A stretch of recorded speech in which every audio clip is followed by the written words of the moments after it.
Hello, my name is Aulia Putri. Today I want to review the textbook for the title is Classroom Communication and Diversity Enhancing Instructional Practice. This book about how teachers communicate with a student who come from different backgrounds in the classroom, such as the cultures, gender, language, learning ability, and also the social condition. This book focuses on classroom communication and how it can affect student learning process. This book is written by Dana L. Powell. She's a professor at the California State University. She has 15 years of experience teaching students with learning and behavioral difficulties before becoming an academic. And the second one is Robert G. Powell. He is also the professor at the same university. He has taught instructional communication course for more than 30 years. This book gave me many insight. One of them that differences can actually be interesting. In classroom, students with a various background can sometimes feel challenging, but this book explains that diversity is actually a strength that make the class more effective and also the richer. We should read it. The first is the education student. This book is ideal for the education student because it discusses how teacher communication influence student learning in the classroom. Its content help a prospective teachers understand and the importance of building positive, inclusive, and also the supportive interaction in the learning process. The second one is the psychology and educational psychology student. The education psychology students are also suitable to read this book because it's discuss about interpersonal relationship, the learning motivation, the student behavior, and also the impact of the communication on the emotional itself and psychology condition of student in the classroom. The third is the teacher and the future teachers. This is the more important. This book highly relevant for teachers and prospective teachers because it provides many practical strategies for dealing with diverse classrooms. The authors explain how teachers can adapt their communication method to varying needs and backgrounds on their student. What inside the book? This book discussed the first is the basic classroom communication. This is the interactive process between teachers and students, not just one-way teaching from the teachers. The good communication it's also the important because it can affect student motivation, participant, and the learning result.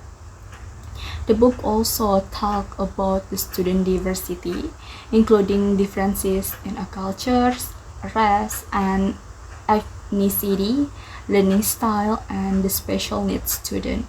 The social factors such as the poverty and discrimination are also included because they can influence student learning experiences. These differences are important for teachers to understand so they can create fair and inclusive learning for all students. Another important part of the book is the teacher-student relationship. A positive relationship can help create a safe and comfortable classroom. This can be built through empathy, the good verbal and non-verbal communication, and also the supportive interaction. In this kind of the environment, the classroom can become a community of learners where the teacher and the student support each other and learning together. The book also explains different teaching strategies for diverse classrooms, such as the cooperative learning, positive behavior support, and the culturally responsive teaching. These strategies help teachers adjust their teaching to different student backgrounds. Also include the functional, graphic, and visual. There are not many, but it still provides features and tables such as the statistical data.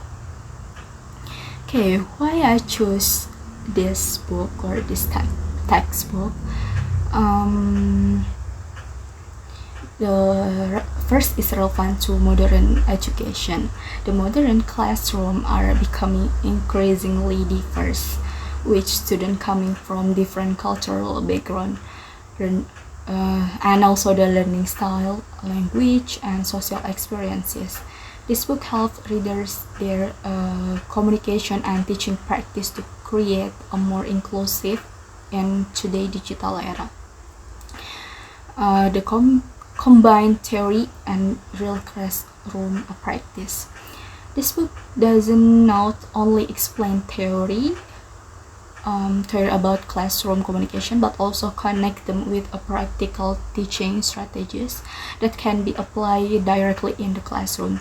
Readers are given example of classroom interaction, teacher responses, and also the communication technique that make the concept easier to understand and more useful for future educators.